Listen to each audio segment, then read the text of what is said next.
SBS 비즈 시청자 여러분 주목하세요. 어려운 주식 투자가 쉬워지는 방법. 실시간 주식 정보 무료 추천주 제공. 하단 카카오톡 링크를 통해서 바로 입장하세요. 계속해서 또 다른 증시 이슈 만나볼까요?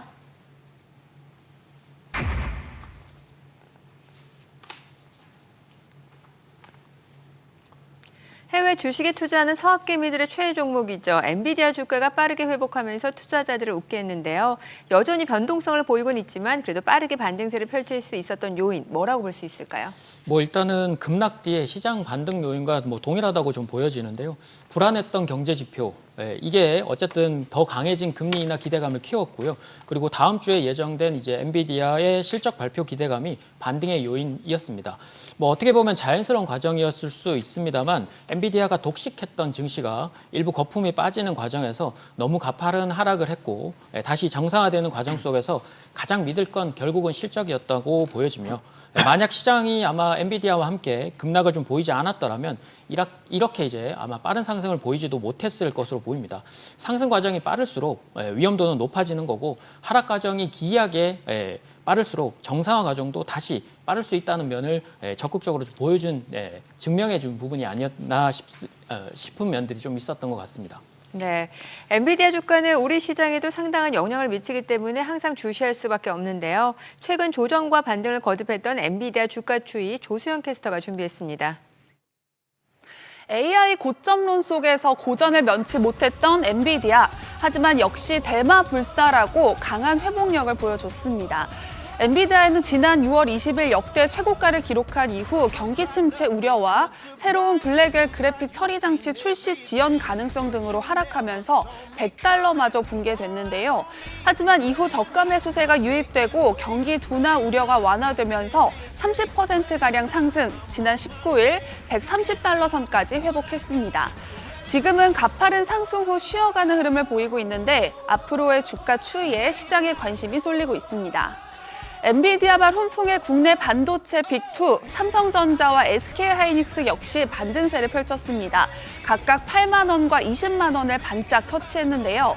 하지만 안타깝게도 다시 무너지면서 투자자들을 답답하게 하고 있습니다. 상대적으로 아쉬운 반등세를 이어가는 삼성전자와 SK하이닉스, 오는 28일 엔비디아의 실적 발표 이후 다시 뜨거운 질주를 펼칠 수 있을까요? 엔비디아는 물론 국내 반도체주에 대한 자세한 주가 전망 계속해서 5스타와 이야기 이어가 보도록 하겠습니다.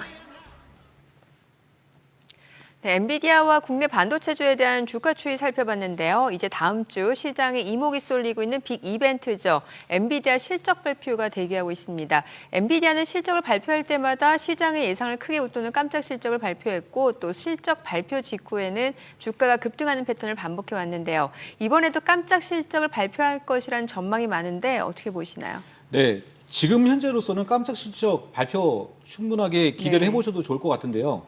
줄줄이 어닝 서프라이즈를 발표하는 MS나 또는 구글, 아마존, 메타 등 빅테크 기업들의 이 지속적인 AI 인프라에 대한 이 지출을 늘려잡고 있습니다. 엔비디아의 매출이 한 40% 정도를 차지하고 있는데요. 이 만만치 않은 수치죠. 향후 AI 데이터 센터에 이제 우리 돈으로 1,000조 원 이상의 이 투자를 한다고 지금 발표들을 하고 있는데요. 투자자들이 우려하는 게 이 AI 가속기, 이 GPU 블랙웰의 이 출하 지연이 계속적으로 이어지면서 3, 4분기에는 이 실적이 좀 좋지 않지 않겠느냐, 좀 그렇게 보는 시각도 있는데요. 그렇지 않습니다. 그래서 2분기에는 지금 현재 실적에 대한 부분들이 계속적으로 좀 증가가 될 것 같고요. 이 엔비디아의 이번 5월에서 7월 달까지의 이 분기 매출이 한 280억 달러 정도 가까이 될 것으로 예상을 하고 있습니다. 참고로 앞전 분기 매출이 한 260억 달러 정도를 기록을 하고 있습니다. 계속 성장 가도를 달린다고 좀 봐야 되는데 AI 분야 세계 1위 기업으로서 이 실적 발표가 향후 증시의 방향을 좀 결정지을 것으로 좀 보여주고 있고요. 다음 주 28일 날을 좀 지켜보도록 하겠습니다. 네, 다음 주 엔비디아 실적 발표와 함께 향후 주가 추이에 전 세계 투자자들의 관심이 집중되고 있는데요. 관련해서 저희가 사전에 SBS 비즈 증권 유튜브 채널을 통해서 설문조사를 진행했습니다. 실적 발표를 앞둔 엔비디아 지금 살까 팔까라는 물음에 근소한 차이로 추가 상승이 기대된다, 사자라는 의견이 앞섰습니다. 실적과 함께 주가 반등 기대감이 큰 상황인데 김상도 대표님은 실적 발표 이후 엔비디아 주가는 어떻게 전망하시나요? 사실 1분기에 이어서 2분기에도 실적은 이제 좋을 걸로 그렇게 이제 보여지는데 네. 문제는 이제 시장에서 기대하고 있는 기대치가 너무 높기 때문에 1분기 실적 이후에 서프라이즈를 발표를 해서 주가가 140달러를 가는 신고가 랠리가 나왔습니다. 물론 이제 이후에 주가가 90달러까지 떨어지면서 재차 130달러 근처까지 반등을 했는데 정고점대에 와 있는 지수가 여기에서 140달러를 넘어가는 정고점을 돌파하는 흐름이 나오려면 결국은 2분기의 실적과 혹은 향후 3분기에 매출이 큰 폭으로 매출 성장률이 나와줘야 그게 이익에 반영이 되면서 신고가 랠리를 갈 수가 있는데 지금 현재 보면 1분기 매출액은 앞에서 말씀해 주셨던 대로 260억 달러, 매출 증가율이 262%로 증가를 했는데 2분기 매출 성장률은 사실 112% 정도 예상을 하고요. 3분기는 이것보다 조금 더 떨어지는 그런 가이던스가 지금 나와 있는 상태이기 때문에 전반적으로 갈수록 좀 떨어지는 흐름이라서 정거점을 돌파를 하고 가기는 조금 더 어렵지 않나라는 생각은 듭니다. 물론 이 엔비디아가 AI 산업에서 빼놓을 수 없는 절대적인 우위를 가지고 있는 거는 모두가 다 인정하는 부분인데 블랙웰의 출시가 좀 지연되고 있는 이런 부분들이나 이제는 신제품에 대한 수요가 예전만 같지 않다라는 점, 초창기보다는 많이 좀 줄어들고 있다라는 점, 그리고 이제 경쟁 회사들도 등장을 하고 있기 때문에 앞에서 말씀드린 대로 실적은 좋지만 기대치가 너무 크다. 그리고 주가가 너무 바닥권에서 많이 올라왔다는 점에서 조정을 염두를 해 두시는 투자 전략을 잡아주시는 게 좋을 것 같습니다. 네, 조정 가능성도 염두할 필요가 있다라는 말씀 주셨는데 참고해 주시기 바라고요. 사실 엔비디아 주가 고점 부근까지 올라왔는데 이제 삼성전자, SK하이닉스 주가는 상대적으로 답답하기만 하죠. 왜 이렇게 국내 증시 반도체 관련주들은 시원한 반등이 나타나지 않는 걸까요? 뭐 저도 좀 궁금하긴 한데 뭐 이론적으로는 이제 갑과 을 병의 차이 정도라고 좀 보여지고 금리 인하로 이제 기대감들이 각 시장마다 이제 받아들이는 영향력은 확실히 다를 수 있다는 점들을 이제 보여준 듯합니다. 엔비디아의 HBM을 납품하는 이제 SK 하이닉스와 삼성전자는 결국 슈퍼을이 되지 않는 이상 더 빠르게 갈 수 없다라는 견해이고요.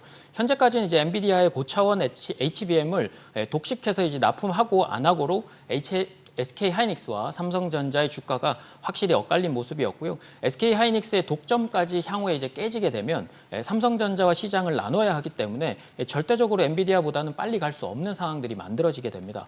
또한 미국의 금리 인하 목적은 미국의 경제 성장을 위한 것이지 전체 시장, 그러니까 전 세계 증시를 위한 부분이 아니기 때문에 금리 차이를 걱정해야 되는 국내 입장에서는 그걸 따라가야 되는 입장이지 미국 시장을 넘어가는 경우들은 많지 않죠. 국내 시장에도 어쨌든 영향력은 늦게 작용할 수밖에 없는 부분이기 때문에 반등의 속도 차이를 확실히 만든 것으로 그렇게 보였습니다. 네, 엔비디아 실적이 향후 반도체주 방향성에 대한 중요한 분기점이 될 것이란 분석이 많은데 과연 다음 주 반도체주 반등의 트리거 역할을 할 수 있을까요? 여기서 세 분의 투자 의견 확인해 보죠. 이동우 대표는 김칫국 금지, 김상두 대표는 단기 매도 그리고 저가 매수를 기다리자, 김동화 대표는 엔비디아 실적 발표는 낙폭과대주의 상승 동력이다. 좀 의견이 엇갈리는 것 같은데 지금 사실 김상두 대표님은 앞서도 이제 엔비디아 주가 조정 가능성에 대해서 의견을 주셨는데 좀 보수적이시네요. 네네. 사실 국내 이제 반도체 시장에 가장 큰 영향을 받을 수 있는 게 사실 미국에서 보면 이제 필라델피아 반도체 지수나 엔비디아의 주가의 흐름인데 지금 현재 필라델피아 반도체 지수를 보면 저점 대비 한 50% 정도 회복이 되어 있는 그런 추세에 있고 단기적으로 60일 이동평균선에 걸려 있어서 기술적으로도 단기 저항선에 들어와 있다라고 볼 수가 있겠고요. 사실 엔비디아 그 차트를 보시더라도 주가 자체가 이제 정고점에 들어왔습니다. 앞에서 말씀드린 대로 저기를 뚫고 올라가는 흐름이 나오려면 결국은 2분기 실적이 상당히 좋아야 된다는 점과 아울러서 3분기 가이던스도 역시 더 그것보다 좋아야 된다라는 점. 그래야지 주가가 신고가로 올라갈 수 있는 부분들인데 일단 매출 성장률이 줄어들고 있는 그런 흐름이기 때문에 단기적인 고점이 형성되지 않나라는 생각이 들고요. 그런 점에서 결국은 필라델피아 반도체 지수나 혹은 엔비디아의 주가에 영향을 받는다라면 삼성전자나 SK 하이닉스 역시 그쪽에서 주가들이 떨어진다라면 동반으로 같이 하락할 수 있는 부분들이 있어서 지난번에 저점 때까지는 아니더라도 삼성전자 기준으로 한 7만 5천 원대, 하이닉스 기준으로 한 17만 18만 원대 요 정도까지는 주가가 조정이 한번 나올 수 있는 자리이기 때문에 거기에서 한 번 정도 저점 매수 전략을 노리시는 게 좋을 것 같습니다. 네, 김동완 대표님은 이제 엔비디아 실적이 낙폭과대주 상승 동력으로 작용할 수 있다 이런 의견이시네요. 네, 맞습니다. 이제 AI 세계 1위 기업이 네. 실적을 발표한다고 하잖아요. 당연하게 국내 반도체 기업들에게는 큰 기회로 작용되지 않을까 그렇게 보여주고 있는데요. 그럼에도 현재 반도체주들은 삼성전자와 이 SK하이닉스 이 대표주를 제외하고는 이번 반등장에서 좀 소외를 보여주고 있습니다. 큰 이유를 좀 살펴보니까 이 HBM 수율 문제 등으로 이 삼성전자의 이 엔비디아 매출이 지속 좀 지연되고 있다는 건데요. 그러나 이 엔비디아의 향후 실적이 만약에 성장을 한다면 HBM 이 반도체 특히나 역시 이 동방 성장할 수 있는 이 기대가 되면서 낙폭을 보인 이 반도체주들이 조만간 이 상승 동력을 좀 만들 것으로 보여주고 있습니다. 시청자분들이 조금은 반도체 주식들을 가지고 계신 분들 좀 지쳐 있을 수가 있는데요. 반도체 주식들 이 보유를 하시면서 계신 시청자분들은 이 엔비디아의 실적 발표 확인을 하시고 그 이후에 기대를 해주셔도 좋지 않을까 그렇게 보고 있습니다. 네, 다음 주 엔비디아 실적 주목해 주시기 바라고요. 계속해서 이번 주 마지막 이슈 만나볼까요?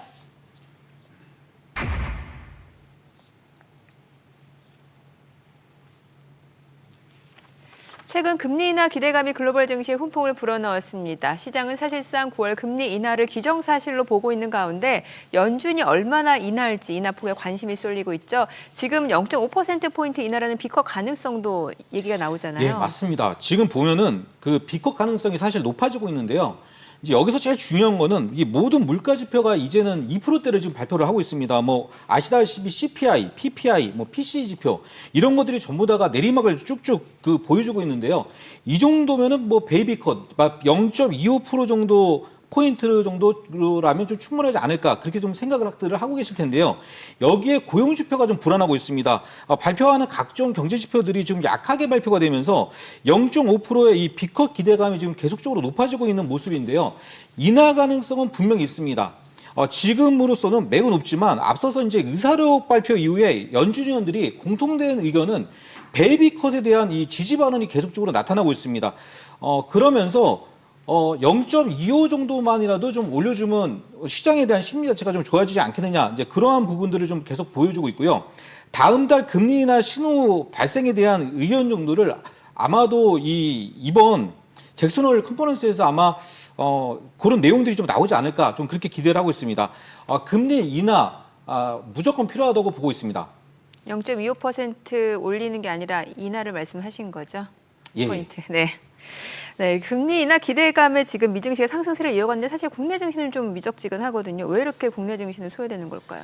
사실 지금 이제 미국 시장 같은 경우는 뭐 보시다시피 주가 자체가 다우지수는 정고점 부근까지 회복을 했습니다. 그리고 나스닥 지수도 하락 대비 한 3분의 2 정도는 좀 회복을 하는 그런 모습이 나타나는데 미국 시장하고 이제 국내 시장을 비교를 했을 때는 당연히 뭐 미국 시장이 많이 올라왔고 국내 시장은 상대적으로 뭐 덜 올라온 건 맞습니다. 그러나 우리가 주변국에 있는 대만의 가권 지수나 일본의 니케이 지수를 보면 사실 우리랑 별로 뭐 반등폭 자체가 그렇게 큰 별반 차이가 나질 않습니다.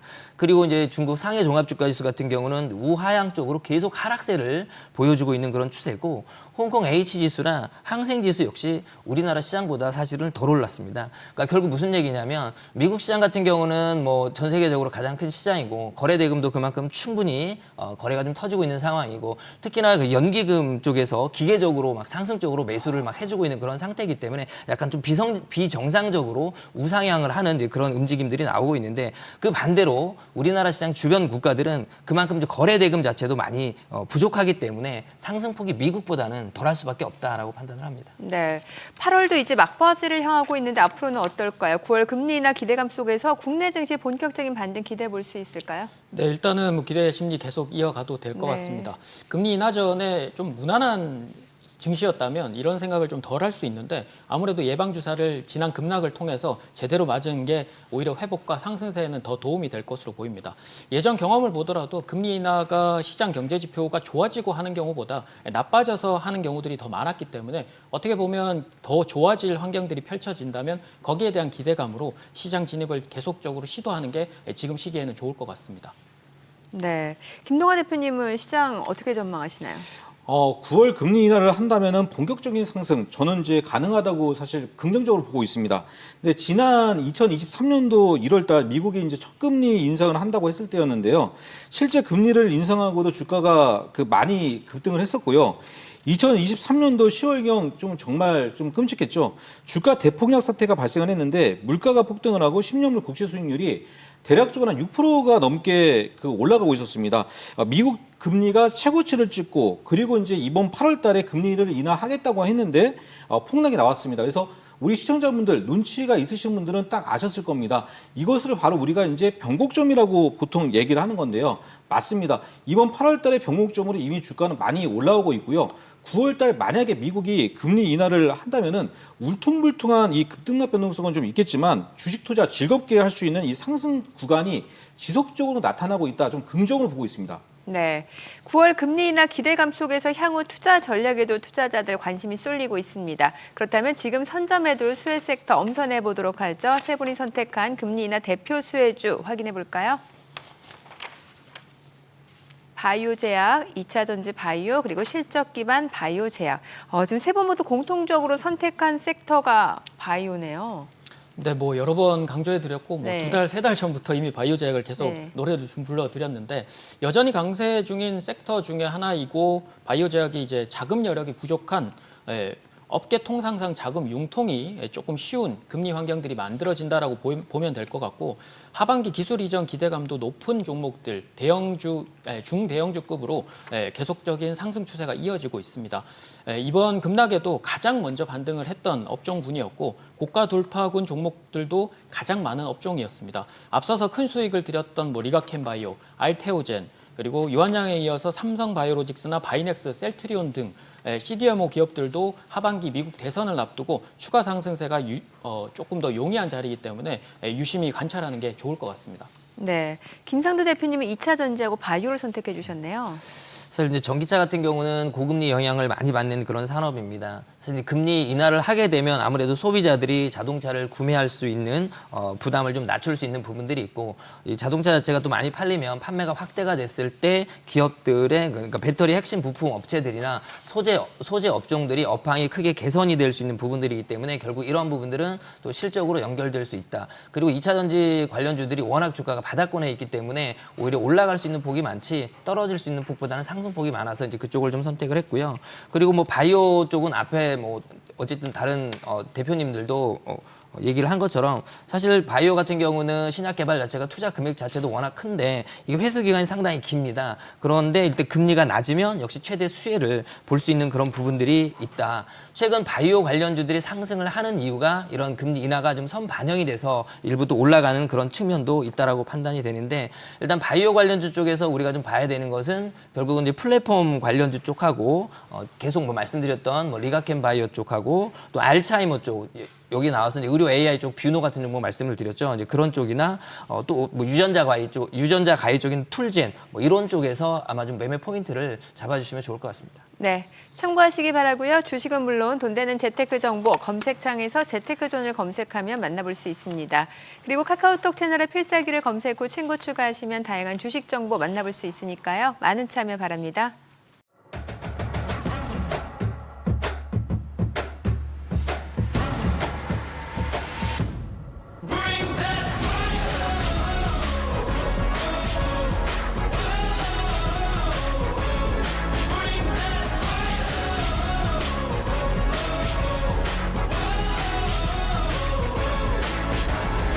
Stopping me, breaking barriers, I keep on crushing it till I am done. I didn't get here by accident, no, I've been gunning it since I was young. 오늘의 투자 정보 검색창에 SBS 비즈의 재테크존, 크존을 검색해보세요.